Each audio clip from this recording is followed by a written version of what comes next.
যেভাবে আওয়ামী লীগের পতন হলো এই কল্পনা কিন্তু কেউই করেনি আজকে থেকে ৩ মাস আগে বা ৪ মাস আগে যে আওয়ামী লীগের এভাবে পতন হবে।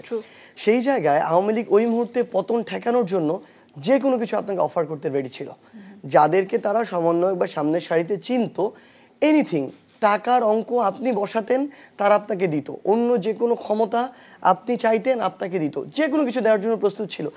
এমনকি অসংখ্য অফার আমাদের কাছে ছিল। কেমন অফার এসেছিল? শুধুমাত্র শেখ হাসিনা কথা বলা বাকি ছিল।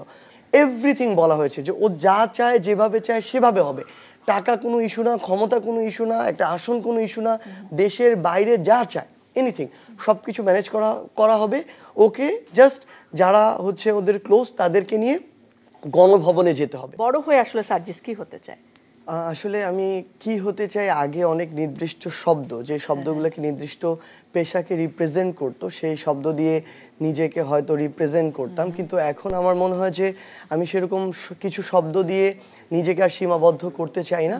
বরং আমি মনে করি যে এই ২৪-এর ছাত্র জনতার অভ্যুত্থানের পরে মানুষের মনে এই দেশকে নিয়ে এত নতুন নতুন স্বপ্ন এবং আশা তৈরি হয়েছে, সেই মানুষের স্বপ্নগুলো পূরণ করার জন্য। ঠিক তার আগে আসলে কি, কারণ আপনি তো কোটা আন্দোলন দিয়ে শুরু করেছিলেন, এই আন্দোলন যে নতুন বাংলা দিবে সেটা তো নিশ্চয়ই আমরা তখনও জানতাম না।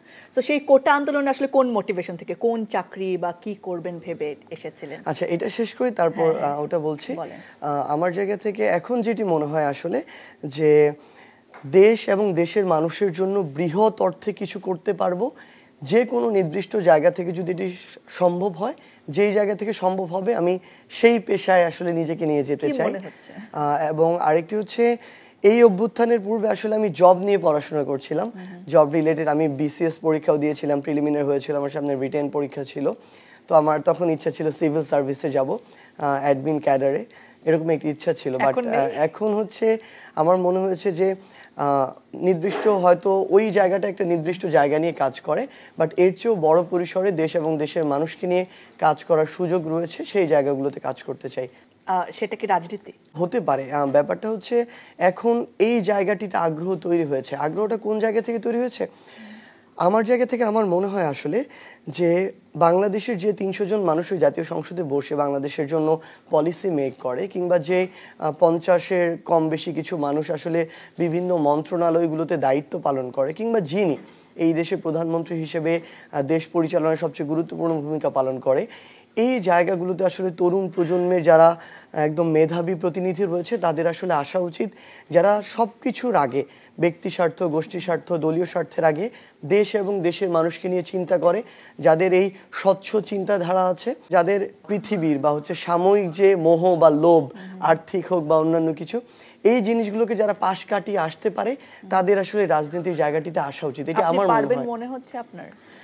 সত্যি কথা বলতে কি, একটা মানুষ বিগত ১৬ বছরে আওয়ামী লীগ যে রাজত্ব তৈরি করেছিল আসলে এই বাংলাদেশে, এবং আমরা তাদের বিরুদ্ধে যেভাবে জীবন বাজি রেখে রাস্তায় নেমেছিলাম, এবং যেভাবে আওয়ামী লীগের পতন হলো এই কল্পনা কিন্তু কেউই করেনি আজকে থেকে ৩ মাস আগে বা ৪ মাস আগে যে আওয়ামী লীগের এভাবে পতন হবে।